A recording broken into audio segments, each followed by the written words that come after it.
नमस्कार दोस्तों, hello guys, कैसे हो। तो आज के वीडियो में हम बात करने वाले कंस्ट्रेंट्स क्या होते हैं इसके बारे में, और हम आज देखने वाले प्राइमरी की कंस्ट्रेंट के बारे में। ठीक है, मतलब कि आज से हम एक एक करके सारे कंस्ट्रेंट को देखते चलेंगे। आज हम प्राइमरी की के बारे में बात करने वाले। सो कोई भी टाइम वेस्ट न करते हुए चलते हैं वीडियो की तरफ। So guys, this is Prasad and welcome to PM गुरु।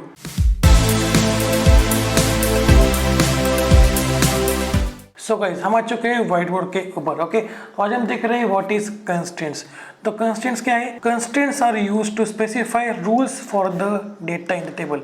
मतलब कि अगर आपको टेबल के ऊपर कुछ रूल्स अप्लाई करने हैं तो हम यूज करते हैं कंस्ट्रेंट्स का। जैसे कि अगर आप चाहते हो कि कॉलम में, अगर यहाँ पे 2-3 कॉलम्स है, एक आईडी कॉलम है, ठीक है, एक नेम कॉलम है, ठीक है, और एक परसेंटेज कॉलम है, ठीक है। तो अगर आप चाहते हो कि आईडी कॉलम में मिसिंग वैल्यूज ना हो, मतलब कि नल वैल्यूज ना हो, तो हम उसके ऊपर कंस्ट्रेंट अप्लाई कर सकते हैं, नॉट नल। ठीक है, समझ में आ रहा है कंस्ट्रेंट क्या है? अगर आपको टेबल के अंदर किसी कॉलम के ऊपर रूल्स अप्लाई करने हैं तो हम यूज करते हैं कंस्ट्रेंट्स का। ओके, तो हमारे पास काफ़ी सारी जो कंस्ट्रेंट्स है वो अवेलेबल है। पहला है नॉट नल, उसके बाद है यूनिक। यूनिक मतलब कि अगर आप चाहते हो कि आपके कॉलम के अंदर हर रिकॉर्ड के लिए वैल्यू अलग अलग हो, यूनिक हो, तो हम यूज करते हैं यूनिक का, राइट। और सपोज नेम कॉलम है, ठीक है, इसके अंदर किसी ने वैल्यूज मिस कर दी, तो वहाँ पे अगर आप चाहते हो कि डिफ़ॉल्ट वैल्यू सेट हो, तो यहाँ पे डिफ़ॉल्ट कंस्टेंट का आप यूज़ कर सकते हो। ठीक है, तो आगे बढ़े तो अगर आप चाहते हो कि परसेंटेज कॉलम के अंदर सिर्फ ऐसी वैल्यू स्टोर हो जो 90 से ऊपर हो, तो वहाँ पे आप चेक कंस्टेंट का यूज़ कर सकते हो। तो समझ में आ रहा है, ऐसे बहुत सारे कंस्टेंट होते हैं जिसकी मदद से हम टेबल के अंदर किसी कॉलम के ऊपर रूल्स अप्लाई कर सकते हो। ठीक है, उसके बाद है प्राइमरी की। प्राइमरी की के बारे में आपको पता ही है, हमने काफ़ी बात इसके बारे में कर रखी है। ओके, उसके बाद है फॉरेन की, ठीक है, इसके बारे में भी हमने बात कर रखी है। ठीक है, तो इस वीडियो में हम बात करने वाले हैं प्राइमरी की कंस्ट्रेंट के बारे में। ठीक है, तो प्राइमरी की क्या है, ये कैसे काम करती है, इसके बारे में हमने पहले ही बात कर रखी है। ठीक है, मैं उस वीडियो की जो लिंक है डिस्क्रिप्शन बॉक्स में डाल दूंगा, आप जाके पहले वो देख लेना, उसके बाद इस वीडियो को कंटिन्यू करो। बट अगर मैं सिंपल भाषा में आपको समझाने जो व्हाट इज प्राइमरी की, तो ठीक है, देखो यहाँ पे हमारे पास एक सेल्स का टेबल है। ठीक है, हमारे पास एक सेल्स का टेबल है जिसके अंदर 4 कॉलम्स है। ठीक है, 1 2 3 4। ठीक है, पहला है परचेस नंबर, ठीक है, दूसरा है डेट ऑफ परचेस, तो यहाँ मैं डालता हूँ सिंपली डेट, क्योंकि मेरे पास जगह नहीं है इतनी। ठीक है, उसके बाद है कस्टमर आईडी। ठीक है, ये फॉरेन की है बट अभी इसके बारे में भूल जाओ।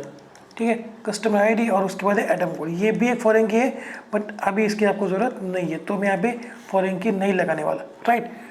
तो परचेस नंबर एक कॉलम है जिसको हमें बनाना है प्राइमरी की। ठीक है, तो अगर इसको प्राइमरी की बनाते हो तो क्या होगा, इसके अंदर वैल्यूज नल नहीं हो सकती। ठीक है, तो नॉट नल यहाँ पे आ जाएगा। मतलब कि तो अगर मैं परचेस नंबर को बनाऊँ तो प्राइमरी की, तो इसके अंदर वैल्यूज नल नहीं हो सकती, मतलब कि वैल्यूज मिसिंग इसके अंदर नहीं हो सकती। हर रिकॉर्ड के लिए कोई ना कोई वैल्यू वहाँ पर प्रेजेंट होनी चाहिए। ठीक है, चाहे वो 0 हो या फिर कोई भी हो, बट वहाँ पे वैल्यू प्रेजेंट होनी चाहिए। ठीक है, प्राइमरी की के अंदर वैल्यूज मिसिंग नहीं हो सकती। यहाँ पे एक और चीज़ होती है कि अगर आप प्राइमरी की बना रहे हो परचेस नंबर को, तो इसके अंदर जो कोई भी वैल्यूज होंगी वो हर रिकॉर्ड के लिए यूनिक होंगी।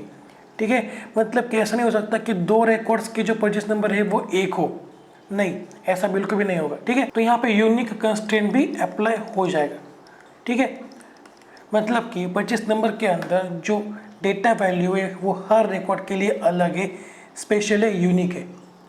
ठीक है, तो primary key is the combination of not null and unique.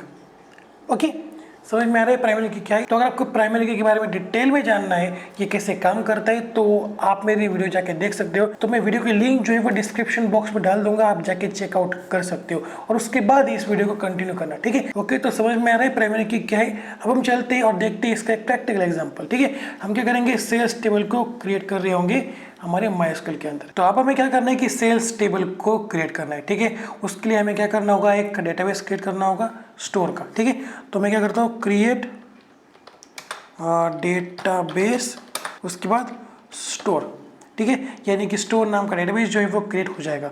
अब इसको करते हैं रन। अब देखो स्टोर नाम का जो डेटाबेस है वो यहाँ पे आ चुका होगा। मैं यहाँ पे करता हूँ रिफ्रेश, तो देखो स्टोर नाम का एक जो डेटाबेस है वो क्रिएट हो चुका है, राइट।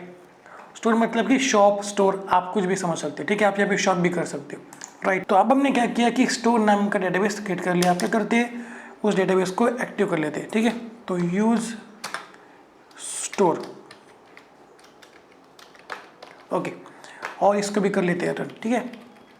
तो अब देखो, अगर आपको सिलेक्टेड क्यूरी को ही रन करना है तो हम क्या करते हैं, कंट्रोल शिफ्ट और एंटर दबाते हैं। अगर आप कंट्रोल शिफ्ट और एंटर दबाते हो तो क्या होगा, सिलेक्टेड क्यूरी ही रन होगी। तो अगर आप सिंपली कंट्रोल और एंटर दबाते हो तो सभी क्यूरीज रन होंगी, ना कि सिलेक्टेड क्यूरी, ओके। अगर आपको सिलेक्टेड क्यूरी ही रन करनी है तो कंट्रोल शिफ्ट और एंटर दबा दो, ओके। तो आगे बढ़ते हैं, तो आते हैं नीचे। तो अब जो है स्टोर का डेटाबेस एक्टिव हो चुका है, मतलब कि इसके बाद हम जो भी क्यूरीज डालेंगे वो स्टोर के अंदर ही अप्लाई होंगी। तो आप क्या करते हैं, सेल्स का जो टेबल है वो क्रिएट कर लेते हैं, ठीक है। तो क्रिएट, उसके बाद टेबल कीवर्ड, और उसके बाद मैं डालूंगा टेबल का नाम सेल्स, ठीक है। और उसके बाद आएगा ओपन पैरेंथेसिस, और आते हैं नीचे, ठीक है। आप क्या करते हैं, एक एक करके कॉलम को डालते चलते, ठीक है।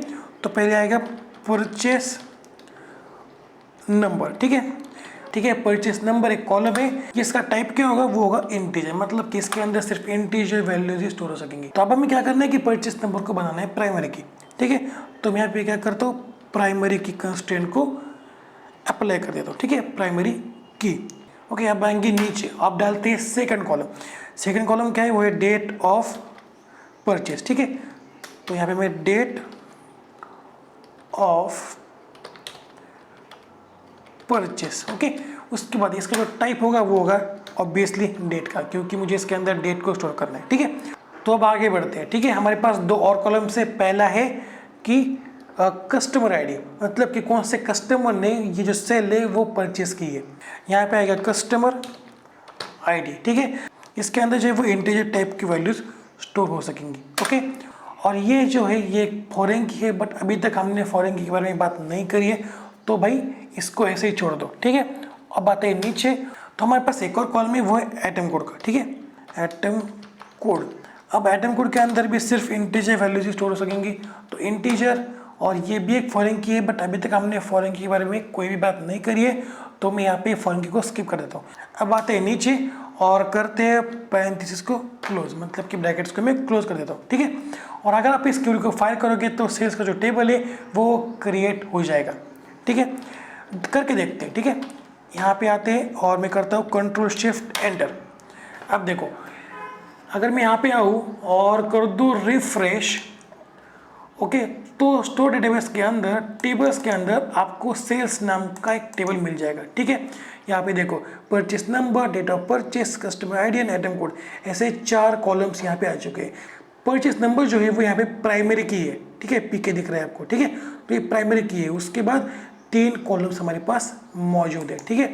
तो अगर आपको इसकी इन्फॉर्मेशन देखनी है तो यहाँ पे आई बटन पे आ सकते हो, और यहाँ पे आपको सारी इन्फॉर्मेशन देखने को मिल जाएगी। तो यहाँ पे कॉलम का काउंट भी दिखा रहे हैं, मतलब कि यहाँ पे 4 कॉलम्स मौजूद है, ठीक है।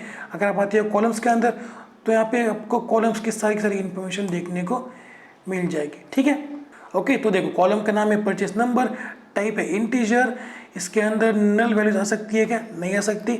उसके बाद डेट ऑफ परचेस, जिसके अंदर डेट वैल्यूज स्टोर हो पाएंगी। उसके बाद customer ID and item code, ठीक है। और अगर आप यहाँ पे ऑटो इंक्रीमेंट कहीं पे डालते तो वो यहाँ पे एक्स्ट्राज में आता, ठीक है, ओके। तो यहाँ पे हम आते हैं अगेन एसक्यूएल फाइल में, ठीक है, ओके।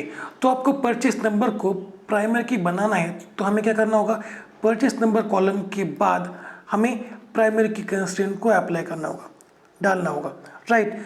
तो हमारे पास एक और तरीका है, वो क्या है, देखो मैं यहाँ पे कर लेता हूँ इसको रफ, ठीक है। अब आते हैं नीचे, जब आपके सारे के सारे कॉलम जो है वो खत्म हो जाएंगे, उसके बाद लगाओ कॉमा और आओ नीचे। उसके बाद यहाँ पे आपको डालना है प्राइमरी की, ओके। उसके बाद इन ब्रैकेट आपको जिस कॉलम को प्राइमरी की बनाना है उस कॉलम का नाम यहाँ पे डाल दो। तो मैं डालता हूँ यहाँ पे परचेस नंबर, ठीक है। तो इसको मुझे स्मॉल डालना चाहिए था ना, ठीक है, इससे कोई फर्क पड़ता नहीं, बट हमारे समझने के लिए आपको यहाँ पे स्मॉल में डालना होगा, ठीक है। तो परचेस नंबर, ओके।